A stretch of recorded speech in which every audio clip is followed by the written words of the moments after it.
Komisioner Divisi Teknik memperkenalkan diri sekaligus menyampaikan apa yang ingin disampaikan. Kami silakan. Bismillahirrahmanirrahim. Assalamualaikum warahmatullahi wabarakatuh. Yang terhormat Kakanda kita, Kak Efriadi, Komisioner KPU Provinsi Divisi Hukum. Ini atasan langsung saya di provinsi. Ketua dan rekan-rekan komisioner KPU Bogor Selatan, para kasubag dan staf, serta seluruh PPK terpilih yang telah dilantik pada hari ini. Nah, selanjutnya saya ingin menjelaskan tentang tugas divisi hukum yang mungkin paling penting. Pertama itu adalah penyelesaian sengketa. Kemarin kita berkaca pada pileg pilpres kemarin, kita agak kesulitan dalam mengumpulkan daftar alat bukti. Pada saat provinsi meminta seluruh daftar alat bukti dan kronologis, kita kesulitan karena memang berkas yang kita kumpulkan itu memang berantakan atau mungkin memang tidak ada. Mungkin dari PPK yang tidak mengumpulkan atau mungkin tercecer karena memang ratusan kotak di gudang kita. Jadi saya ingin tekankan pada teman-teman PPK semua, untuk kelengkapan berkasnya itu tolong disusun dengan rapi agar kita lebih mudah dalam menyusun daftar alat bukti jika memang nanti kita ada sengketa. Jangan sampai nanti jika kita ada sengketa kita kesulitan dalam mencari berkas-berkas yang diperlukan oleh KPU RI. Yang kedua yang saya ingin tekankan yaitu pelanggaran kode etik. Seperti yang sudah KM sampaikan, DKPP telah melimpahkan kewenangan untuk pelanggaran kode etik penyelenggara ad-hoc itu ke KPU Kabupaten. Jadi KPU Kabupaten berhak untuk menyelesaikan pelanggaran badan ad-hoc itu. Saya mohon pada teman-teman untuk bekerja sesuai dengan norma dan aturan, karena itulah landasan kita dalam bekerja. Teman-teman jangan acuh terhadap divisi lain. Saat divisi data sedang melaksanakan DPTHP, divisi yang lain tidak mau tahu tentang apa yang dikerjakan divisi data. Jangan, karena dalam hakikatnya kita bekerja ini adalah kolektif kolegial. Jadi apapun yang ada pekerjaan di dalam PPK itu kita laksanakan, kita selesaikan bersama-sama. Teman-teman untuk menjaga kekompakan dengan stakeholder, menjaga komunikasi di kecamatan, baik itu Kapolsek, camat, dan juga Panwasjam. Jaga komunikasi kerukunan dengan mereka. Jangan sampai nanti saat kita melaksanakan tahapan ada kendala-kendala yang kita perlu bantuan dengan Pak Camat ataupun Kapolsek dan Panwasjam, kita kesulitan. Jadi mohon dengan teman-teman semuanya untuk tetap menjaga kekompakan sesama kalian, baik itu sesama anggota PPK, kesekretariatan ataupun stakeholder yang ada di kecamatan. Itu saja yang bisa saya sampaikan. Saya akhiri, wabillahi taufiq wal hidayah. Wassalamualaikum warahmatullahi wabarakatuh. Untuk kesempatan yang keempat, saya persilakan Kakanda kami biasa untuk menyampaikan apa yang sebenarnya perlu disampaikan. Assalamualaikum warahmatullahi wabarakatuh. Selamat siang yang saya hormati pimpinan KPU Provinsi Sumatera Selatan, Bapak Efriadi. Pertama-tama saya ucapkan selamat terlebih dahulu kepada PPK terpilih di 19 kecamatan di Kabupaten Bogor Selatan. Tugas sudah menanti Anda ke depan, ya. Tugas pertama yaitu pendelegasian tugas pembentukan PPS yang harus kita mulai tes tertulis tanggal 4 nanti. Jadi kami hanya tinggal monitoring di mana titik yang sudah ditentukan oleh Pak Kadip. Kami akan monitoring baik itu tes tertulis maupun wawancara. Kami hanya mendelegasikan dalam hal ini, karena kami sudah berebut kemarin berlima, kalau 1000 lebih satu orang komisioner itu bisa satu hari hampir 100 kalau kami pecah 5 panel. Jadi setelah kami berembuk, kami delegasikan ke PPK yang sudah dilantik hari ini akan langsung bekerja untuk melakukan seleksi PPS dalam tahapan wawancara. Itu yang mesti Bapak Ibu harus kerjakan di tahapan pertama. Tahapan kedua nanti akan dijelaskan oleh divisi bagian data. Karena DP4 bulan Januari kemarin itu sah, sudah diserahkan oleh Kemendagri ke KPU RI. Berarti kita tinggal nunggu turunan dari Disduk Capil ke KPU Kabupaten untuk pembaruan data pemilih. Nanti akan dijelaskan dengan Pak Kadip Divisi Data. Kalau saya, nama saya Firdiansyah, membidangi divisi teknis penyelenggaraan. Jadi teknis penyelenggaraan ini ada berapa tugas pokok ya, yang untuk pilkada ini. Yang pertama mungkin masuk di tahapan pencalonan perseorangan. Karena kita Desember kemarin kita sudah menetapkan syarat dukungan calon perseorangan. Terus kemarin juga di bulan Februari sudah ada namanya tahapan penyerahan berkas syarat perseorangan. Dan hari ini sudah mulai proses tahap verifikasi administrasi calon perseorangan. Nah, kalau kita ada, kita akan bekerja pada tahap verifikasi faktual calon perseorangan. Nanti kami bersama-sama PPK, bersama-sama PPS akan memverifikasikan secara faktual calon perseorangan itu di mana-mana titik sebarannya. Karena kita sudah dipastikan tidak ada calon dalam jalur perseorangan, maka divisi teknis belum bisa bekerja. Jadi kerja kita yaitu membantu divisi yang sudah ada kerjaannya, yaitu divisi SDM Parmas dan divisi data. Ya, bukan berarti divisi teknis tidak bekerja karena tahapannya tidak ada, tapi kita membantu divisi yang tahapannya telah masuk. Terus yang kedua, ada namanya lagi kita masuk nanti di pencalonan. Karena pencalonan ini menyerahkan berkasnya itu melalui partai politik, mungkin nanti yang bekerja itu KPU Kabupaten. Ya, KPU Kabupaten. Sudah itu lagi tahapan selanjutnya untuk teknis ada namanya dana kampanye. Ya, dana kampanye juga nanti tugasnya itu KPU Kabupaten. Ya, yang baru bekerja divisi teknis nanti pada saat rekapitulasi dan pungut itu, ya.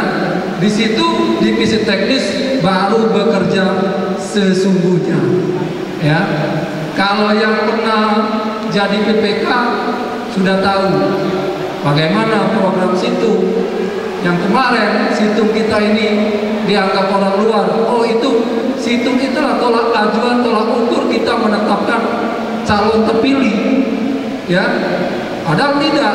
Situng itu hanya publikasi untuk transparansi bahwa informasi KPU itu sampai terbuka. Ya. Untuk ke depan di tahun 2020 ini saya mengutip dari Pak Arief Budiman bahwa untuk transparansi dan profesional kegiatan kita mungkin ada namanya nanti Sirekap. Kan situng sudah ada nih. Ya, sistem pembayaran penghitungan, sistem informasi penghitungan. Selanjutnya bakal ada Sirekap. Jadi rekap ini bentuknya akan online. Kita akan tahu berapa hasilnya yang akan langsung dikeluarkan oleh KPU secara resmi. Mungkin itu dari saya. Lebih kurang saya mohon maaf, pada Tuhan saya mohon ampun. Saya Wassalamualaikum warahmatullahi wabarakatuh. Selanjutnya ini terkait dengan data pemilih. Ini juga bukan tugas yang sederhana bagi kita. Persilakan Adinda Alfiansyah alias Munir untuk mengenalkan diri dan menyampaikan apa sekiranya yang perlu disampaikan. Assalamualaikum warahmatullahi wabarakatuh. Harapan saya sama rekan-rekan, ketika BIMTEK nanti ataupun sekarang tolong diperhatikan. Sekali lagi mohon diperhatikan. Sekarang tahap penghitung memang DP 4. Sekarang DP 4 sudah ada di KPU Kabupaten Kota. Akan tetapi sekarang masih datanya kita sandingkan. Kita sandingkan dengan DPTHP Tigo. Kita pilih kemarin luar biasa. Kita berharap sampai DPT ternyata sampai DPTHP Tigo. Dan Pak Sekyo 1-2 Tigo tidak ada anggarannya ya, kalau tidak salah. Nah, tapi harapan saya ke depan jangan sampai ada 1-2 Tigo lah sampai DPT sudah selesai ya. Nah, mungkin antara tanggal 23 tanggal 21 Maret nantikan PPS, kemungkinan tanggal 3 DP 4 akan kami serahkan kepada PPK. DP 4 itu daftar penduduk potensial pemilihan. Terpilih nanti ada membentuk PPDP. Tugas kamu PPK apa? Dari desa-desa nanti, dari PPS nanti kamu kumpulkan, kamu cek, dan di situ ada pleno. Pleno juga berjenjang dari PPS pleno mengumpulkan tokoh adat, tokoh masyarakat, kemudian kepala desa, kadus, dikumpulkan pleno, suruh PPS yang pleno. Nanti ada berita acara. Berita acara inilah modal kita ketika ada tuntutan. Lampu baru udah masuk ke kita punya berita acara. Kalau udah kanting, yo resiko kita tanggung masing-masing.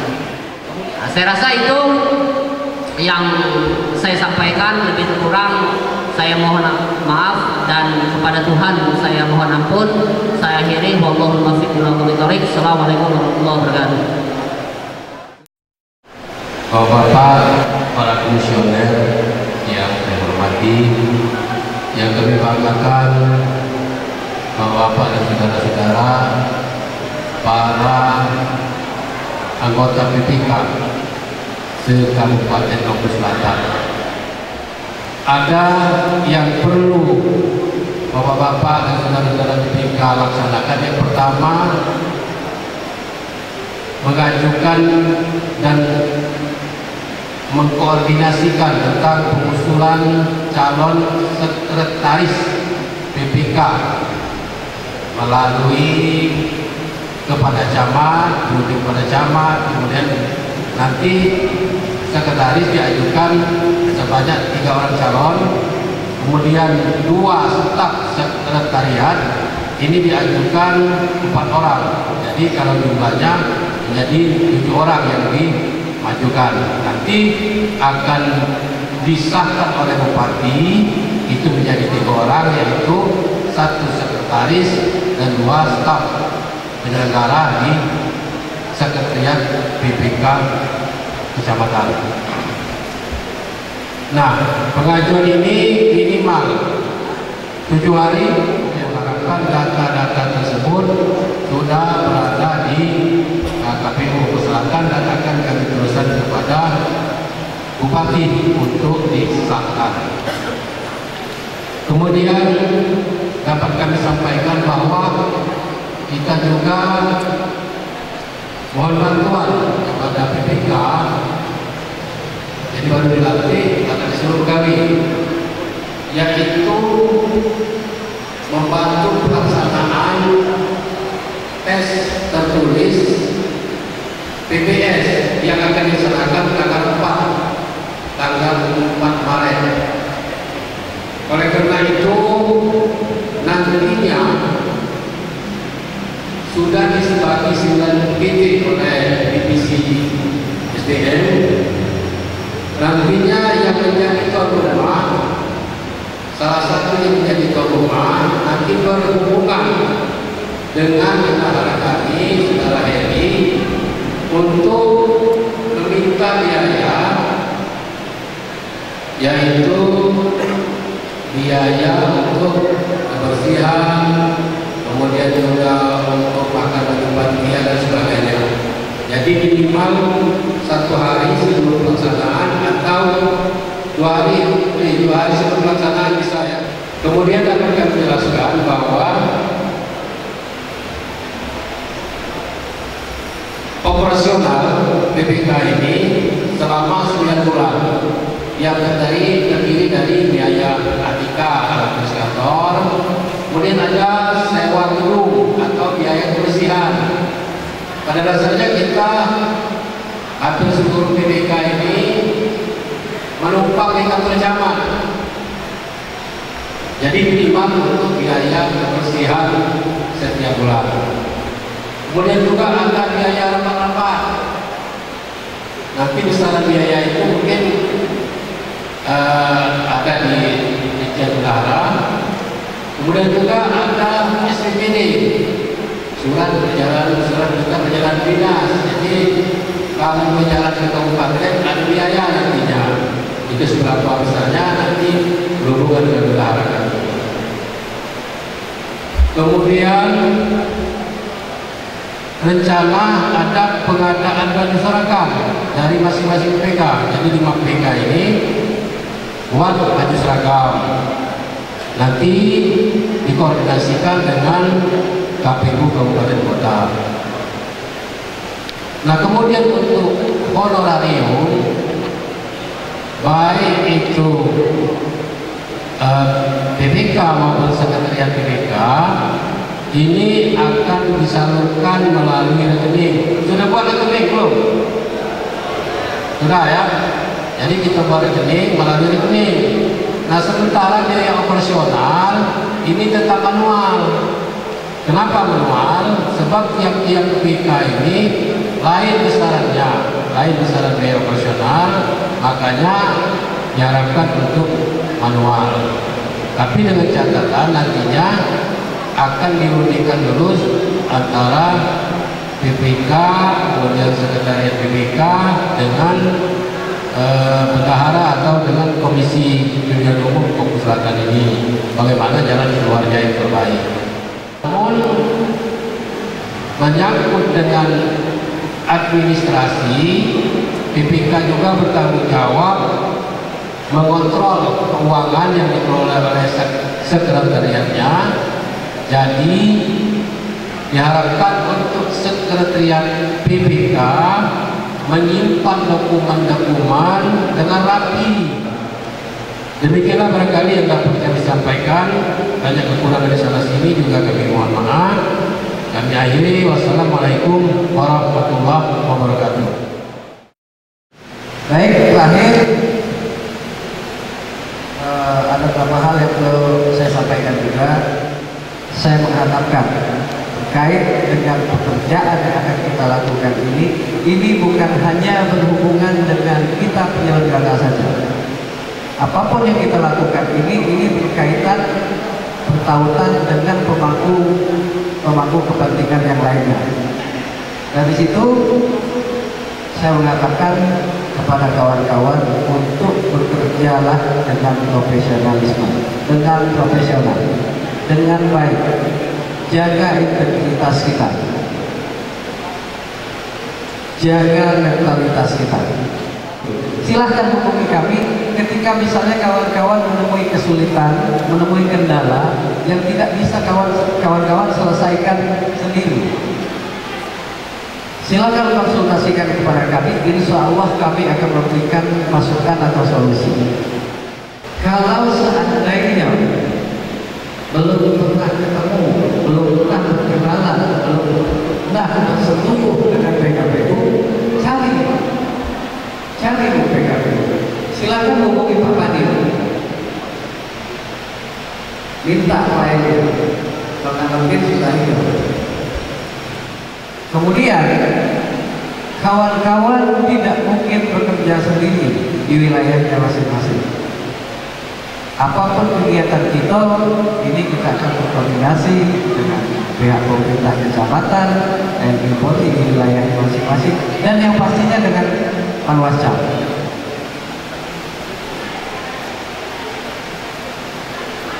Terkait dengan ini, jaga koordinasi, jaga hubungan yang baik, jaga hubungan